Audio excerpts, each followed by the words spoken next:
Hola, hola, hola, hola, hola, vení, que empezamos otra vez. Otra semana, otro capítulo de Necesidad y Urgencia en el aire de EVA TV. Como cada lunes, acercándote lo más importante de la actualidad política, ayudándonos a no perdernos en la marea de información, de noticias, en el bardo habitual que es la política de nuestro país, que tanto nos gusta, pero que a veces se nos pone un poquito complicada, un poquito saturada de voces, de operaciones, de intervenciones que nos buscan hacer pensar determinada cosa, que nos hacen posar la mirada en algunas cuestiones que quizás no son siempre las importantes. Bueno, acá nos tomamos un ratito para poner el foco en algunos ejes, en algunos nodos que terminan siendo los que estructuran la actualidad de nuestro país para que no se nos pierda de vista lo importante. Como siempre, antes que nada, te invito a afiliarte a la comunidad organizada más grande del país, la de EVA TV. Lo podés hacer en evatv.com.ar. Allí nos podés apoyar, te podés sumar. Esto que está creciendo cada día, que sigue estrenando programas, que sigue teniendo novedades cada semana, tratando de poner una bandera en el plano de la comunicación, en el plano del mundo audiovisual, que nos genere un territorio libre de pedorradas, libre de falopa mala, que es la que habitualmente buscan que consumamos en la mayoría de los medios hegemónicos. Allí estaba mi compañero Gauchito, siempre presente, tirándonos una onda, dándonos una mano para que no se nos pierda de vista el norte en este camino. Ustedes saben que este programa, Necesidad y Urgencia, es una montaña empinada que subo, pero no estoy solo. Estoy con mis compañeros y compañeras que están laburando acá en el control, acá en el piso, y también con vos que estás del otro lado. Yo soy Juan Francisco Gentile y como cada semana te ofrezco un panorama de lo más importante que pasó y también qué va a pasar. Y esto me da el pie para empezar a conversar del primer tema que tenemos el día de hoy, que va a ser el tema excluyente de esta semana, porque tiene que ver con los jubilados. Fue el tema excluyente la semana pasada, continúa haciéndolo y promete traer más cola, porque claro, es un sector muy particular de la población argentina. Es un sector débil, es un sector sensible, es un sector muy masivo, muy grande en términos numéricos, y que realmente necesita mucho de la ayuda de las políticas estatales para poder subsistir, para poder tener una vida digna, aquello que en la tercera edad siempre es más difícil, que es poder tener salud, poder tener alimento, poder tener esparcimiento. Bueno, en muchos casos los jubilados necesitan cada aumento que puede dar el Estado, el gobierno nacional en los saberes jubilatorios, lo necesitan como agua en el desierto, ¿no? Y claramente lo que estamos viendo es una pérdida sistemática del poder adquisitivo de los jubilados, que claramente no empezó con el gobierno de Javier Milei, pero sí se profundizó con muchísima fuerza. Bueno, la semana pasada finalmente el presidente de la Nación firmó el veto a la ley que sancionó el Congreso de la Nación, que buscaba devolverle una partecita, lo venimos comentando acá en este espacio, aquello que el presidente señala como el accionar de los degenerados fiscales, y uno va a ver qué es lo que aprobó el Congreso de la Nación. Es apenas un 0,4 del producto, es una devolución chica, 15.000 pesos, 20.000 pesos en algunos casos. Bueno, eso es lo que vetó el presidente Javier Milei. Se publicó ese veto y esta semana va a volver a sesionar la Cámara de Diputados. En realidad hay mucha tensión en el Congreso en ambas cámaras. Ahora te lo voy a contar. Ustedes saben que yo a veces me pongo en modo medio congresólogo.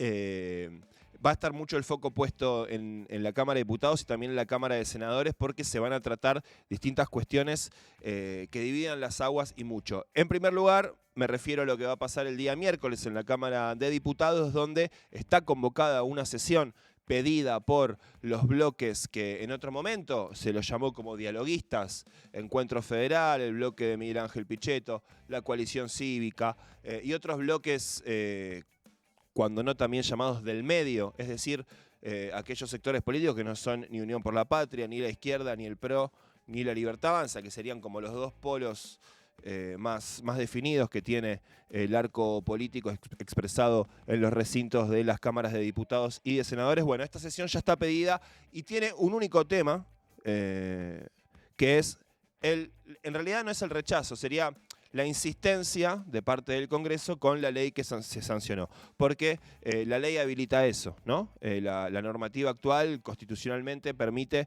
que si el presidente de la Nación, el Poder Ejecutivo, veta una norma sancionada por el Congreso, las cámaras están en facultades de insistir con lo que aprobaron, si es que lo hacen con los 2/3 de la totalidad de sus integrantes. Bueno, la Cámara de Diputados va a sesionar este miércoles para buscar esa mayoría que le permita insistir y que le permita rechazar el veto a la nueva fórmula jubilatoria de parte del presidente de la Nación. Y bueno, claro, por estos días está el poroteo a la orden del momento, ¿no? Porque bueno, ya se sabe que va a votar la Libertad Avanza, que va a votar a favor del veto del presidente. Se sabe también lo que va a votar el PRO, que por estos días estuvo reunido, ahí fue Ritondo, Silvia Los Penato y otros representantes de ese sector político se estuvieron juntando mucho con el Poder Ejecutivo en Casa Rosada para poder aunar fuerzas en esta especie de interbloque que tienen, que por momentos se rompe, porque recordamos que en otros momentos también con una orden de Mauricio Macri los senadores del PRO votaron en contra del DNU de los fondos de la CIDE, pero bueno, en este caso van a apoyar al presidente en el veto a la fórmula jubilatoria. Y hay dudas con lo que termine pasando finalmente con el bloque de la Unión Cívica Radical. Por estos días hay algunas voces que plantean que tienen que apoyar a los jubilados, que tienen que rechazar el veto del presidente, y hay otros diputados del radicalismo que van a acompañar al gobierno. La Cámara de Diputados, la oposición, busca llegar a 2/3 para insistir con esa ley. Si eso finalmente ocurre, tiene después que insistir también el Senado. Está complicado los 2/3, principalmente porque, bueno, hay que ver cómo va a votar el radicalismo, cómo van a votar algunos pequeños bloques que están integrados por algunos diputados que en muchos casos originalmente ingresaron por la boleta de Unión por la Patria y que ahora tienen bloques pequeños que se fueron desprendiendo, que fueron adoptando una posición un poco más cercana al gobierno de la Nación. Bueno, acá lo central es, me parece que va a generar mucho ruido, va a generar mucha tensión ese día, el día miércoles en el Congreso de la Nación, por varias cuestiones. Por un lado, porque ahí se va a ver bien quién banca a los jubilados y quién no. Es decir, quién está a favor de que pierdan todavía más poder adquisitivo nuestros viejos y quién está a favor de que recuperen una parte de ese poder adquisitivo. Es decir, eso que le gusta mucho al presidente decir, el principio de revelación, que es ese momento donde quedan explicitadas las posiciones. Bueno, el miércoles va a haber un principio de revelación en la Cámara de Diputados. A ver quién apoya a los viejos y quién está a favor de que vivan cada día un poco peor. Bueno, la semana pasada ya hay un clásico que es que los miércoles hay represión, que es miércoles de reprimir viejos, se ve para el gobierno nacional. Este miércoles está convocada una marcha muy importante, probablemente sea mucho más grande que la de la semana pasada, porque esta vez sí está convocando con fuerza un sector importante del sindicalismo, de la CGT, no toda la CGT, sobre todo por un lado el sector que encabeza Pablo Moyano, que es uno de los 3 secretarios generales de este triunvirato que tiene la CGT, llamó a movilizar, ahora lo vamos a escuchar, pero también llamó a movilizar las 2 CTA, la CTA autónoma, la CTA de los trabajadores, los movimientos sociales también, y bueno, las organizaciones de jubilados, los partidos políticos, que también están convocando a la movilización del día miércoles, que se prevé que sea con mayor fuerza, con mayor masividad de lo que fueron los últimos miércoles, que no fueron convocatorias masivas. Sin embargo, pudimos ver imágenes como estas, ¿no? Lo que está ocurriendo en términos de callejeros es por momentos un tanto ridículo. Digo, este protocolo que busca aplicar la ministra de Seguridad, Patricia Bullrich, que es, le pide a los manifestantes que se paren en la vereda. Le pide, es un eufemismo, ¿no? Obliga a los manifestantes a que se manifiesten arriba de la vereda. Ahora, ¿qué pasa? Claro, si vos juntás un poquito más de gente que lo mínimo, lógicamente esa concentración se va a empezar a desbordar, va a empezar a tomar un carril de la calle, 2 carriles de la calle, alguna esquina, se junta la gente y eso se empieza a agrandar y se empieza a cortar el tránsito o se empieza de alguna manera a reducir los carriles por los cuales puede pasar el tránsito. Pero eso es algo que pasó históricamente en toda movilización, en todo lugar donde se junta gente a ejercer su legítimo derecho a peticionar, a reclamar, a expresar sus opiniones respecto de cualquier cuestión que tenga estado público, porque eso también es un derecho constitucional que tiene cualquier ciudadano. Bueno, cuando ocurren esas cosas, lógicamente se empieza a cortar el tránsito. Bueno, hay una orden de la ministra que está ahí como jugando a la PlayStation en una sala de control, de seguridad, y les dice, bueno, a ver, barran la avenida Callao, barran la avenida Entre Ríos. Entonces van en su cordón, en este caso policía o gendarmería, y empiezan a correr a la gente y ante el primero que un poquito se resiste, le clavan un palazo, le descargan un tanquecito, digamos, un frasco me sale tanque, frasco, no debe ser ninguno de los dos términos el correcto, pero me entienden, el gas ese que se dispara, que ahora están utilizando ese, no es el histórico gas lacrimógeno que se tiraba desde como unas escopetas y volaba, sino que están utilizando ese que es manual, que se arroja directamente sobre el rostro, sobre la cara y genera un grado de irritación que es como una especie de...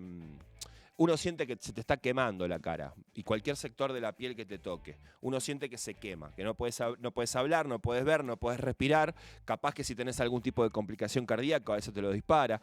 En muchos países está prohibido este tipo de gas. En muchos países del llamado primer mundo no se puede utilizar este tipo de gas porque es considerado tóxico, venenoso, que puede desencadenar patologías graves. Bueno, en la Argentina no solamente está permitido, sino que el Ministerio de Seguridad compró un montón de esos gases, también utilizan algunos que están vencidos de otras etapas históricas. Y además sale, el otro día Jorge Rial, ahí está, Jorge Rial tiró este dato en la televisión que es muy gráfico, ¿no? Lo que sale cada tarrito del gas pimienta que le tiran a los viejos, es lo mismo, cada uno, cada tarrito de esos que tienen colgados cada uno de los muchachos que trabajan en gendarmería, cada uno sale lo mismo que una jubilación mínima, ¿no? Entonces, realmente...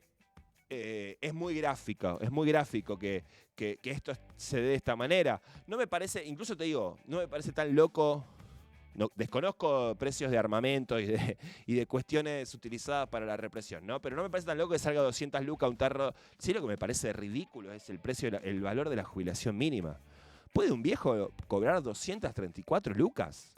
Es realmente una bestia. Y que no solo estar cobrando 234 lucas, sino que además le estén negando cobrar 15 más. O sea, le estén diciendo, no, sos un degenerado fiscal si obligás con una ley al Estado a que le pague 15 lucas más a un tipo que está cobrando 234 para subsistir. Por estos días estuvimos... Me voy a extender un poquito porque yo creo que es el tema al que hay que darle bola hoy, independientemente de lo que pase políticamente el miércoles en la Cámara de Diputados, si efectivamente se rechaza o no se rechaza el veto. Es muy posible que no, también. Es muy posible que no, porque llegar a los 2/3, la oposición lo puede hacer tal como están dados los números hoy, solamente con los votos del radicalismo y del PRO también. O buena parte del PRO, o habría que ver si la Libertad Avanza y el PRO solamente apoyan al presidente y si todo el resto de la Cámara vota junto con la oposición. Bueno, es muy finito, es posible que se le complique a la oposición llegar. Pero digo, me parece que hay que insistir con esto por varios motivos, porque por un lado es una bandera el tema de las jubilaciones de los viejos, de su calidad de vida, de que no pueden acceder a los remedios, de que muchos tienen que laburar, a pesar de ser jubilados, tienen que tener algún laburo para poder complementar. Es una bandera que unifica mucho socialmente. Ustedes recuerdan lo que fue en el año 2017, cuando también se trató el tema de jubilaciones en el Congreso de la Nación. Fue una movilización recontra masiva de todos los sectores de la sociedad que hasta ese momento venían muy desperdigados, muy cada uno por la suya. Bueno, esa bandera, la bandera de los viejos, de los jubilados, unificó al campo popular en ese momento y generó una movilización que tuvo un saldo terrible, una represión desbocada, un combate callejero que se extendió durante horas en todas las inmediaciones del Congreso, con muchísimos heridos, detenidos. Bueno, una situación que claramente es una mierda que ocurra de esa manera, pero sí el hecho de la movilización masiva, de la unificación de todos los sectores sociales detrás de una bandera puntual como es la de los jubilados, sí puede ser una situación que marque algún tipo de cambio de escenario o algún cambio de clima, como fue por ejemplo lo del presupuesto universitario. Ustedes recuerdan hace algunos meses que hubo marchas masivas en todo el país, transversales de todos los sectores políticos, de todos los sectores de la sociedad, que salieron a la calle a reclamar por los fondos de las universidades públicas. Otra bandera que unifica, ¿no? Que de alguna manera suspende las diferencias que hay entre los distintos sectores del campo popular y permiten una respuesta unificada, ¿no? Bueno, veremos cuál es el volumen de la movilización de este miércoles, en el que se va a tratar la posible insistencia del Congreso frente al veto de Milei, pero lo que estuvimos viendo por estos días en los cronistas de calle, en las notas de los periodistas, que hay muchas dando vueltas muy buenas, con testimonios justamente de los jubilados, algunos que fueron reprimidos, otros que estaban en la manifestación, otros que son jubilados que por ahí no se pueden movilizar, pero sí pueden expresar lo que están viviendo. Los testimonios son terribles, son desgarradores. Yo los invito a buscar, por ejemplo, algunas notas que publicó en estos días Página 12. Hay una de Silvina Freira que se dedica justamente a desgranar. Vos habló con muchos jubilados y desgrana las historias y lo que están atravesando en estos días, cómo han suspendido la compra de algunos medicamentos o comparten los medicamentos con su pareja, con sus convivientes, o, por ejemplo, dejan de comprar algún tipo de alimento o de cuestión de la vida cotidiana para poder comprar los remedios, o también esta situación de jubilados que tienen que laburar, que tienen que salir a buscar un laburo, aún a pesar de ya haber llegado a la edad en la cual están en todo su derecho de no trabajar y dedicarse ya sea a descansar o a hacer las cosas que tengan ganas que hacer después de toda una vida de trabajo. En muchos casos gente que gana la mínima, no es porque no hayan laburado, ¿no? También ahí opera del lado de la derecha todo un razonamiento que es muy perverso, que es que le dice a los que cobran la mínima, bueno, no laburaste, no te esforzaste, jodete.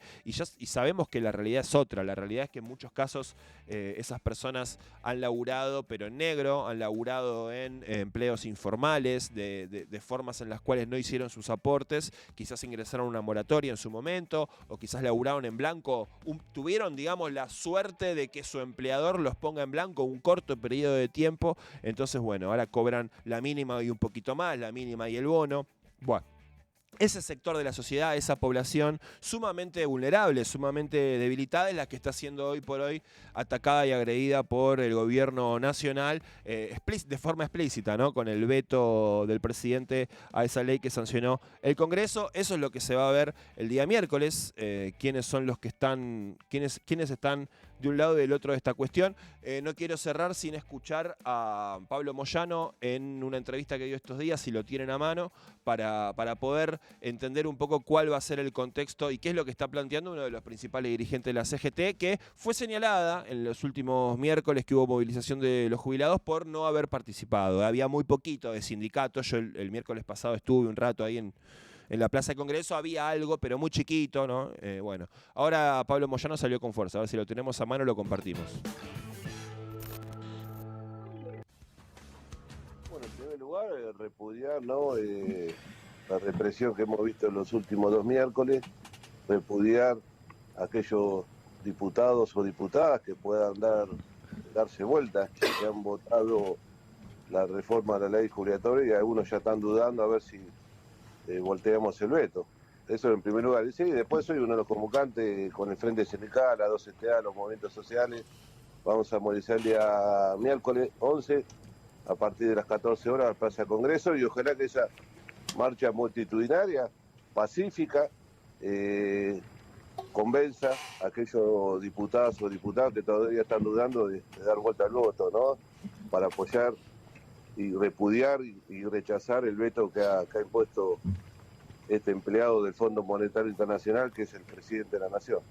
Se ha armado toda la pelea política en el Congreso por 13.000 pesos de aumento por jubilado, cuando estos delincuentes se han aprobado un presupuesto de 100.000 millones de dólares para investigar a los opositores.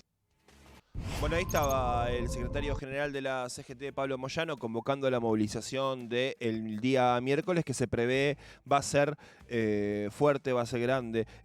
Marcaba también otra cuestión, que es el DNU de los fondos reservados de la CIDE, que lo va a tratar el Senado. Ahora lo vamos a desarrollar, pero antes... no quería dejar de compartir con ustedes la respuesta que tuvo el gobierno nacional, sus principales referentes, luego de las denuncias que se hicieron por la represión del miércoles pasado. Hubo organismos de derechos humanos que denunciaron que hubo un operativo desmedido, que muchos oficiales contaban con armas de fuego en su cintura, lo cual está prohibido para los operativos callejeros, que la cantidad de efectivos por manifestante era claramente excedida respecto de los protocolos de acción de la fuerza de seguridad y otras irregularidades, por ejemplo la distancia en la cual se aplica el gas pimienta, el gas mostaza, los distintos gases que utilizan las fuerzas de seguridad. Bueno, salió a hablar después Patricia Bullrich y también Adorni. Si los compañeros lo tienen a mano, lo compartimos. Entonces, acá hay una decisión y es una decisión que no la vamos a cambiar. No se cortan las calles aunque vengan, digamos, gritando represión. No hubo represión. Ahí está, no hubo represión, no se cortan las calles. La pregunta es qué hará la ministra de Seguridad, qué orden dará si en vez de tener, no sé, 2.000, 3.000, 5.000 personas como tuvo las últimas veces, tiene de repente 500.000, 800.000, 1.000.000 de personas. Porque 1.000.000 de personas no se pueden parar en la vereda. O 500 tampoco, 200 tampoco. Entonces, bueno, ahí hay que ver cuál sería el accionar de las fuerzas de seguridad ante una movilización realmente importante que todavía no ocurrió. O sea, ocurrió en el reclamo universitario en su momento, y ahí las fuerzas de seguridad como que dejaron actuar, ¿no? Dejaron manifestarse a las personas, no accionaron. Entonces ahí el protocolo se cumple a veces, ¿no? Cuando el que lo está rompiendo no me gusta tanto. Y después hay algo de las redes de Adorni, del vocero presidencial, que ellos lo publican como vanagloriándose de esto que responde Adorni al día siguiente de la represión a los jubilados. Mirá.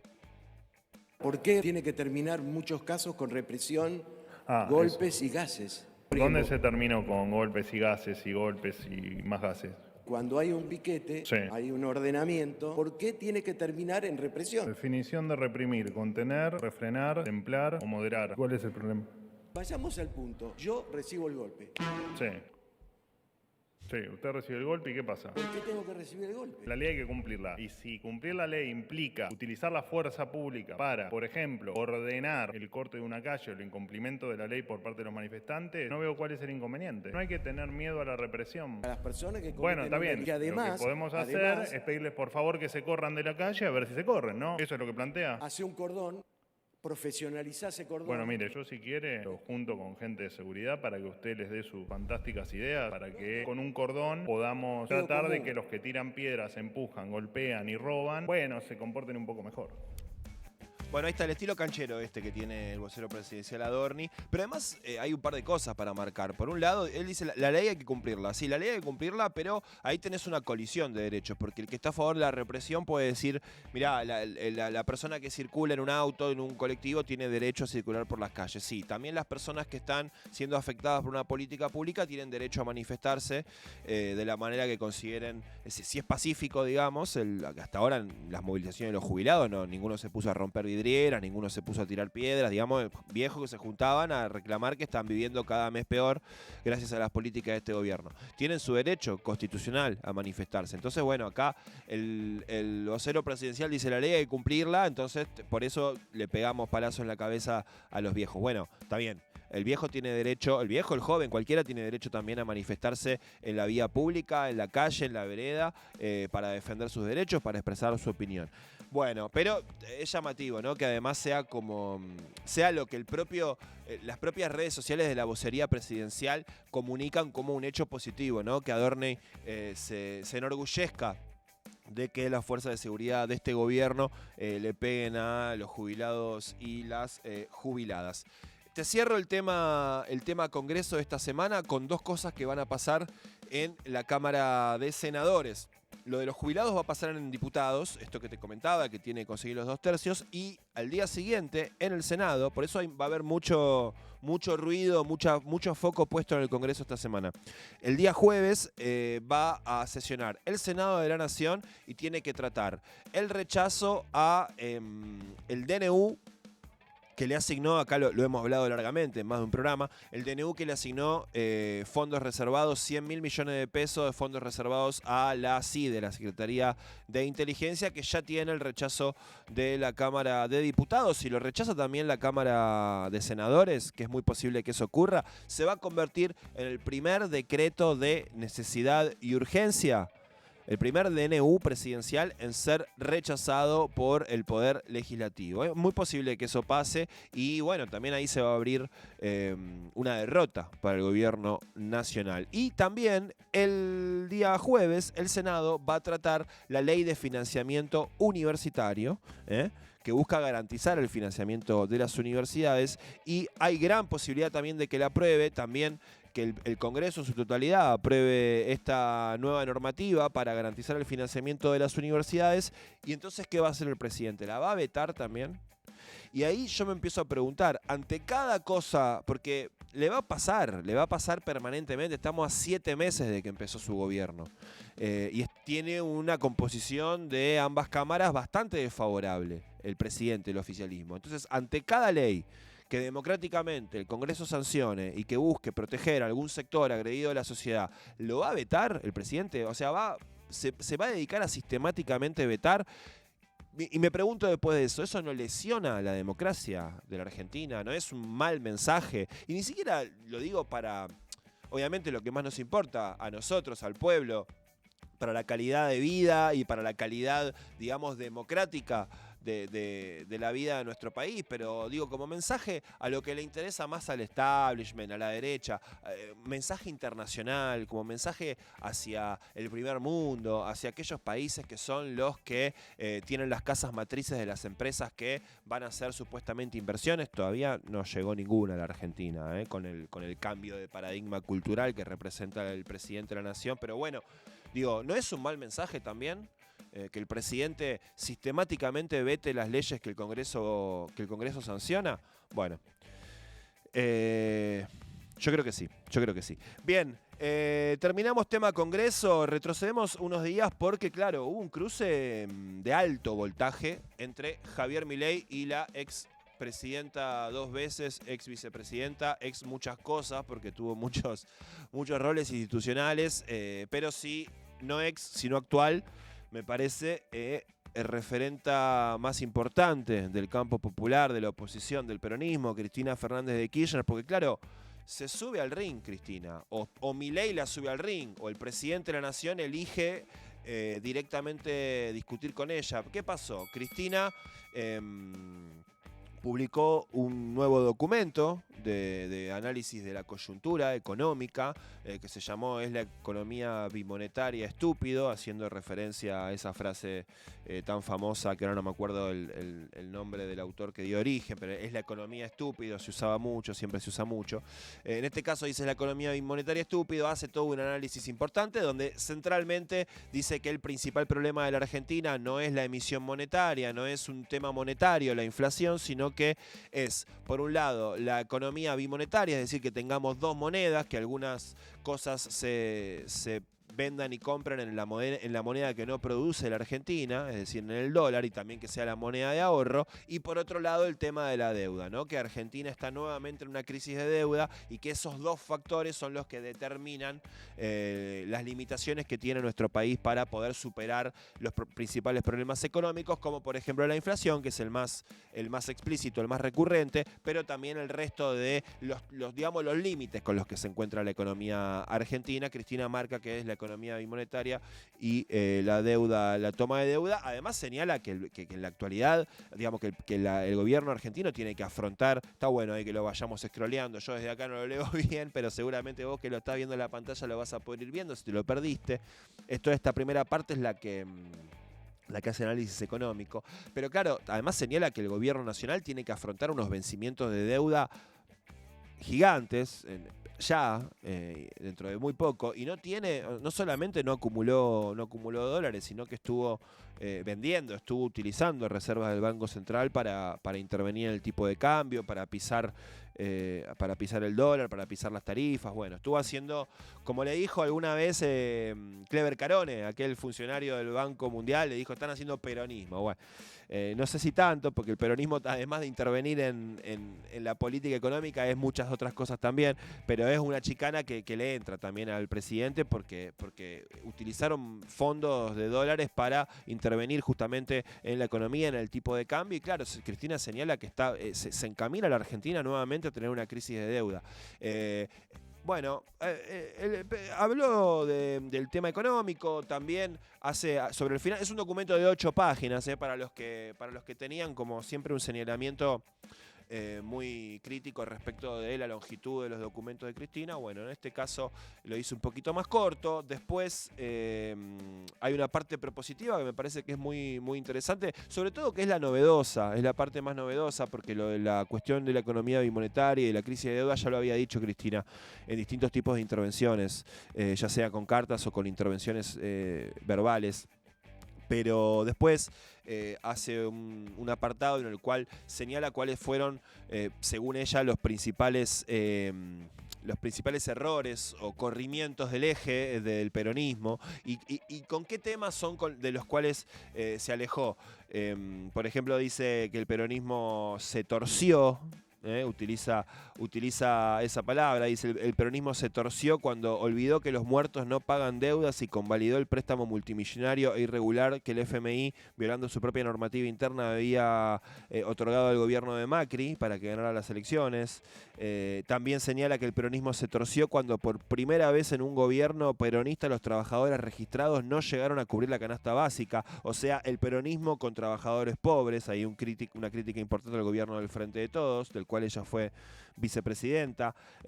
También cuando administró mal las divisas, dice el peronismo se desordenó cuando no advirtió la modificación de las relaciones laborales. Este es un punto importante también, y señala que el trabajador formal en el día de hoy de la Argentina es solamente el 40%. Dice solamente el 40% está sindicalizado. Las representaciones sindicales características del siglo XX y fundantes del peronismo ya no son la expresión mayoritaria de los trabajadores. Dice el peronismo se desordenó cuando no planteó una revisión y reforma profunda de la educación pública.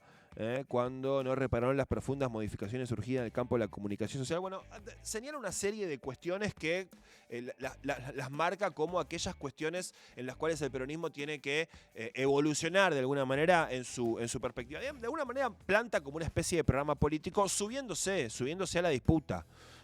Rápidamente le responde Javier Milei. Tenemos ahí para compartir algunos de los tweets que cruzaron y entraron en un ida y vuelta, ¿no? Que me parece que es la primera vez que se da entre el actual presidente, entre Javier Milei y Cristina Fernández de Kirchner, un ida y vuelta ahí medio chicanero, ¿no? Dice, no te pongas nerviosa.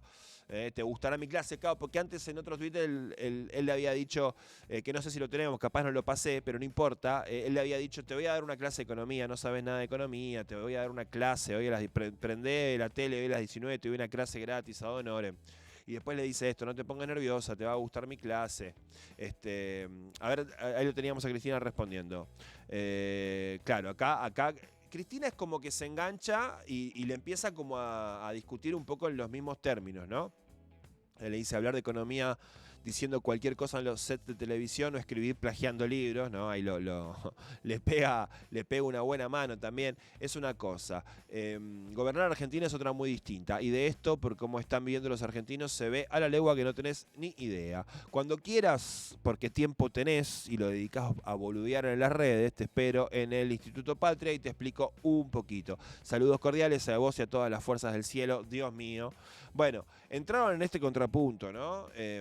Cristina y Milei. Y bueno, también motorizó incluso que el propio presidente de la Nación este fin de semana le dedicara un buen rato, algunos pasajes a seguir como haciéndose el guapo, ¿no? Porque él tiene ese estilo en el cual todo lo lleva a un terreno de medio como del sometimiento del otro, ¿no? Como que para él ganar una discusión, ganar un tema, es someter, es domar, es incluso con metáforas de tipos sexuales que rayan por momentos lo violatorio, ¿no? Se somete, se le rompe el culo, se le deja rojo como un mandril, ¿no? En estos días estuvo compartiendo muchos tweets en redes sociales donde había fotos de mandriles con el culo rojo.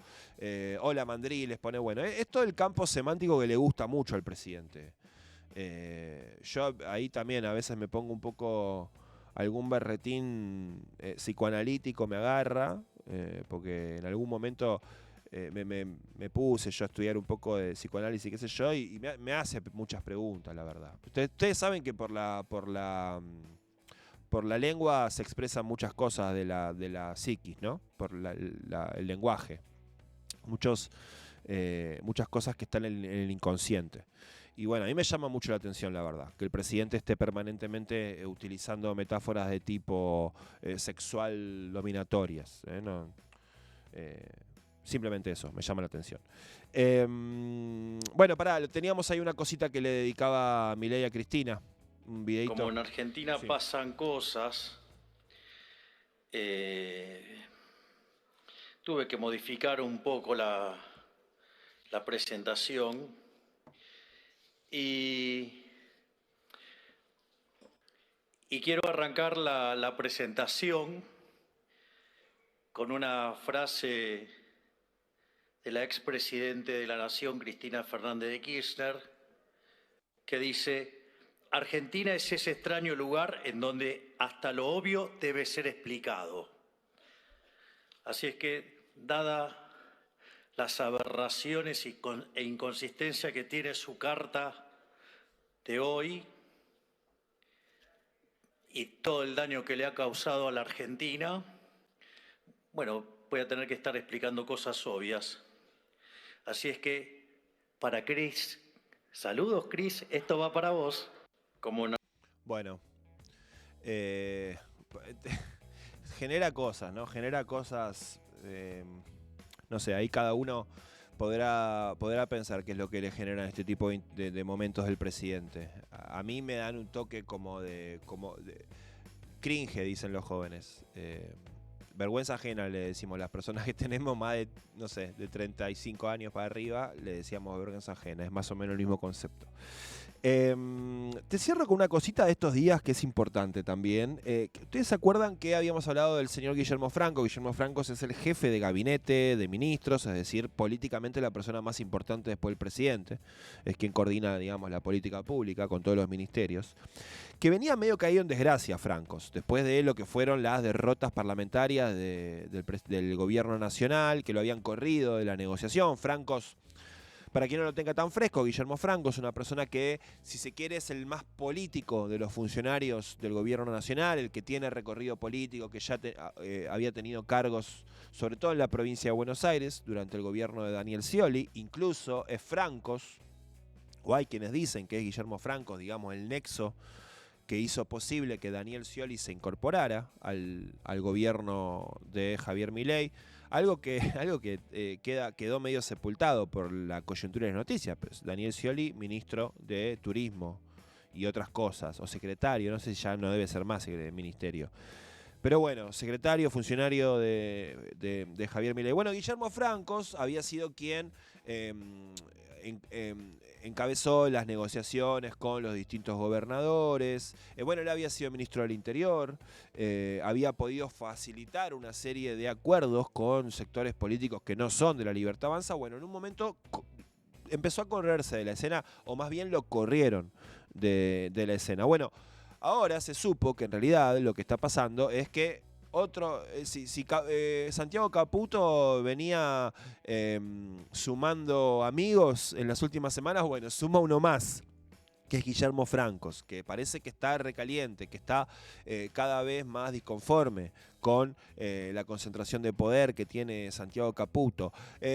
Salió a hablar Guillermo Francos respecto de lo que fue otro decreto de necesidad de urgencia muy polémico que se firmó en los últimos días, que es el que restringe el acceso a la información pública. Ustedes saben que hay una ley de acceso a la información pública que se sancionó en el año 2016 con acuerdo parlamentario de todos los sectores de la política, del peronismo también, donde se reglamentó la forma en que cualquier ciudadano, ya sea periodista o lo que sea, o que tenga cualquier otro oficio, puede realizar un pedido de acceso a la información pública y el gobierno está obligado a responder ese pedido. De hecho, a través de la herramienta del acceso a la información pública se pudieron conocer cuestiones como los lingotes de oro que estaban viajando al exterior, como los alimentos vencidos en los galpones que tenía el Ministerio de Desarrollo Social. Bueno, toda una serie de cosas también, ¿no? Hay muchos pedidos, por ejemplo, los ingresos y salidas de la Quinta de Olivos, los ingresos de los jueces, por ejemplo, del Lago Escondido durante la presidencia de Mauricio Macri, a jugar al pádel a la Quinta de Olivos. Bueno, toda una serie de cuestiones que toman estado público por un pedido de acceso a la información pública que puede realizar cualquier ciudadano. Bueno, ahora a través de un decreto de necesidad de urgencia, Javier Milei restringe,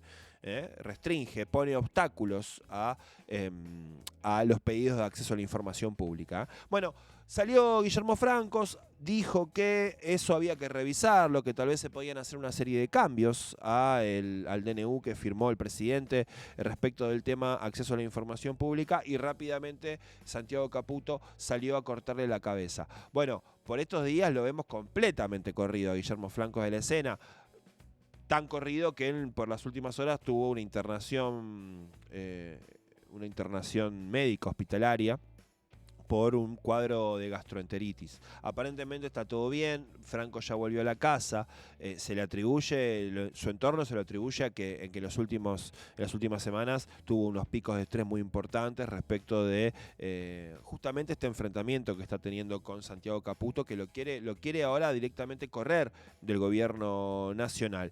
La información dice que ya está bien Guillermo Francos, que su cuadro clínico no presenta complicaciones, pero nadie informa cuándo se retoma sus funciones, si vuelve a la jefatura de gabinete. Por ejemplo, hoy hubo una reunión entre los bloques de los diputados del PRO y los bloques que buscan, que tienen voluntad de colaborar con el oficialismo allí en el Congreso. No estuvo Guillermo Francos, estuvo el vicejefe de gabinete, estuvo Karina Milei, pero ahí hay una pregunta, ¿no?, respecto del tema Francos. Mira, yo te voy a leer alguna cosita, a ver si la tengo a mano. Guillermo Francos habría amenazado con renunciar.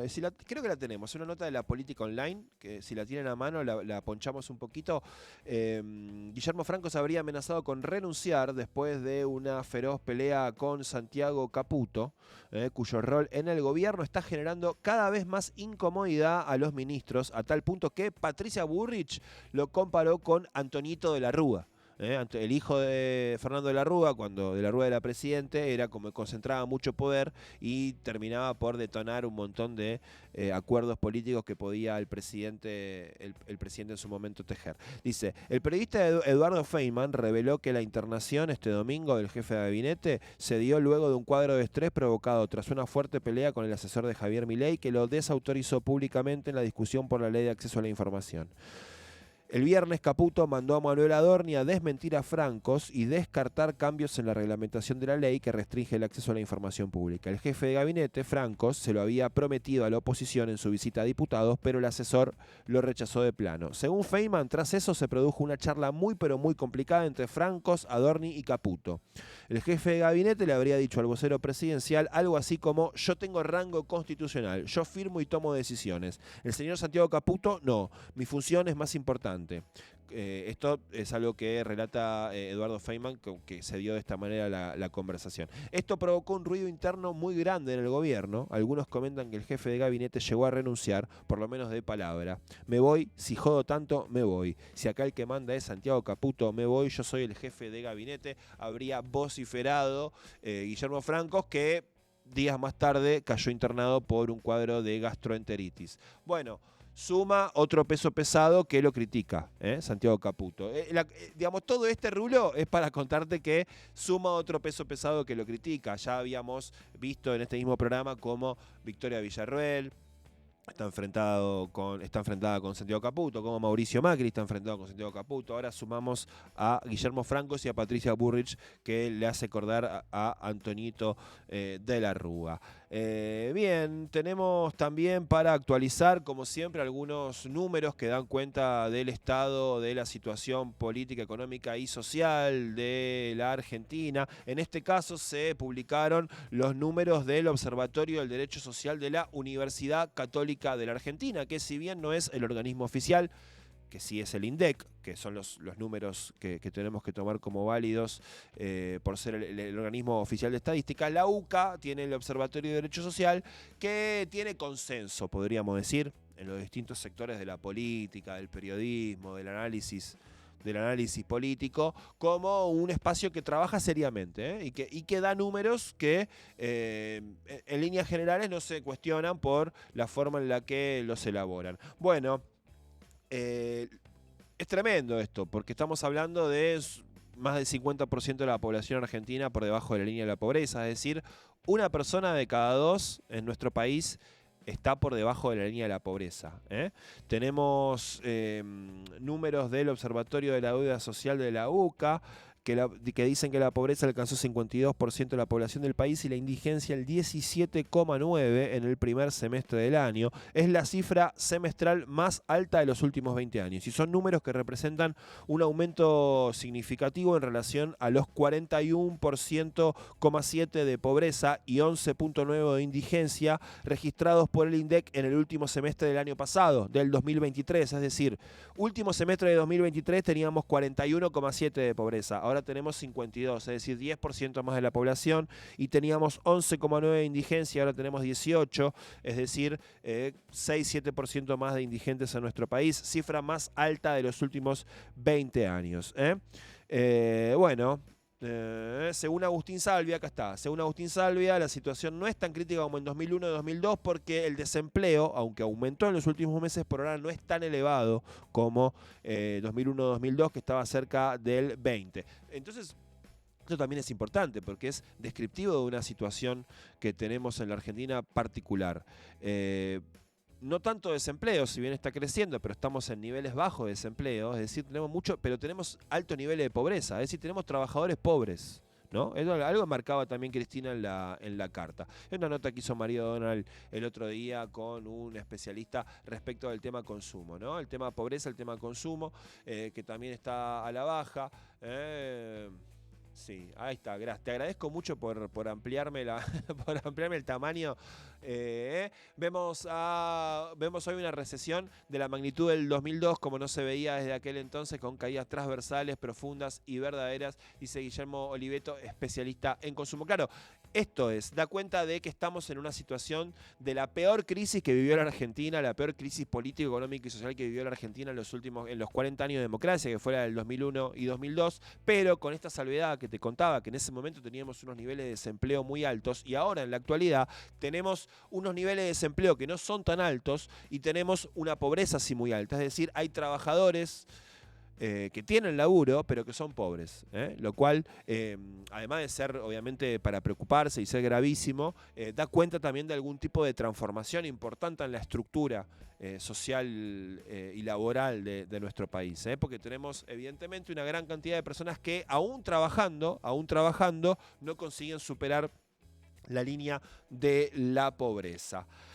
Bien, chiquito, te cuento, porque a mí me gustó que sumé una sección internacional, entonces ya ahora lo tomo como algo establecido en este programa, así que siempre voy a buscar alguna cosita que trascienda las fronteras de nuestro país, pero no tanto en este caso, porque hubo bastante tole-tole por estos días con la embajada argentina en Venezuela. Ustedes recuerdan que los representantes diplomáticos de nuestro país en la República Bolivariana de Venezuela fueron expulsados en el proceso electoral, que todavía está abierto, ¿no? Que todavía no se pudo resolver de una manera por lo menos que dejara conforme a los principales referentes de la región y del mundo. Entonces Brasil se hizo cargo de la embajada argentina con anuencia de Venezuela y también con la aprobación de el gobierno nacional. Bueno, por estos días el presidente Nicolás Maduro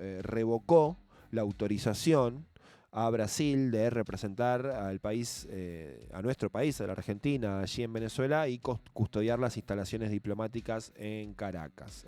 En la noche del viernes y la mañana del sábado, opositores a Maduro denunciaron un estado de asedio en la embajada argentina de la capital venezolana, donde además hay 6 personas que están teniendo asilo político dentro de la embajada argentina en Venezuela, personas que son opositoras al gobierno de Nicolás Maduro y que tienen asilo político dentro de la embajada de nuestro país.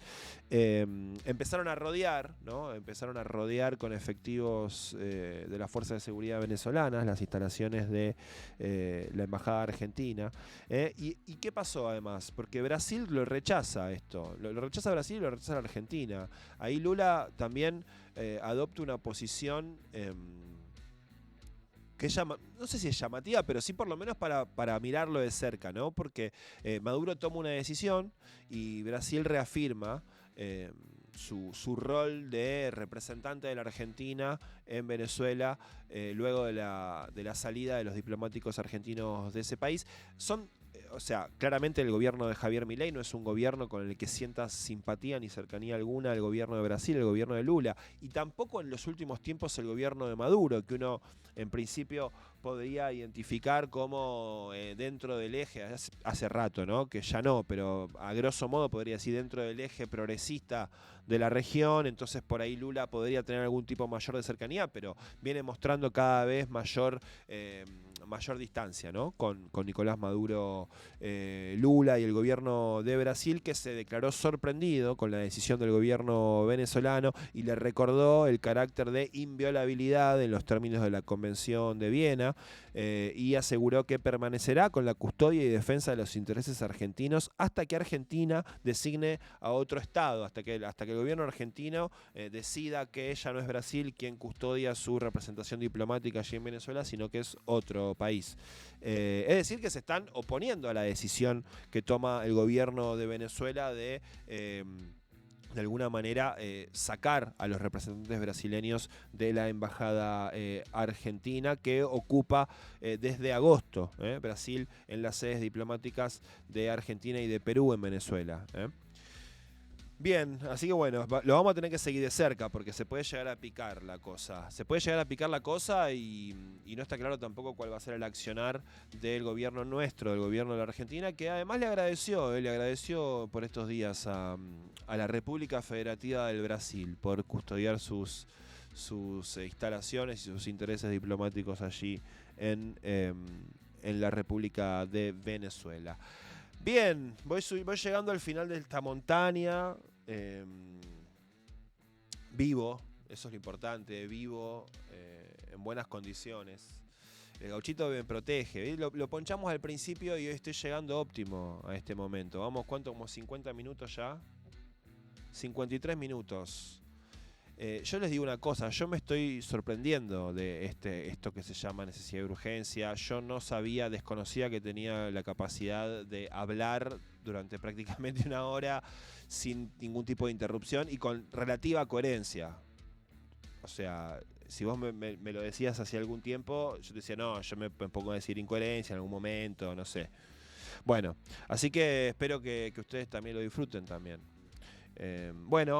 Como siempre les recomiendo un librito, en este caso, mirá qué belleza lo que te traje esta vez, Devociones Populares Argentinas se llama, esta es una publicación de la Biblioteca Nacional, yo te lo quiero, esto es bárbaro, porque es una publicación que hizo la Biblioteca Nacional que repasa todo lo que es la cultura popular, profana, hereje, que a lo largo y a lo ancho del país podemos ver cuando recorremos cualquier ruta, vemos la difunta Correa, vemos el Gauchito. Bueno, todo ese mundillo tiene un desarrollo cultural en nuestro país enorme. Libros, publicaciones, pinturas, estatuillas por todos lados, altares populares. En la cultura popular argentina vive la religiosidad pagana, no oficial, como es el gaucho también.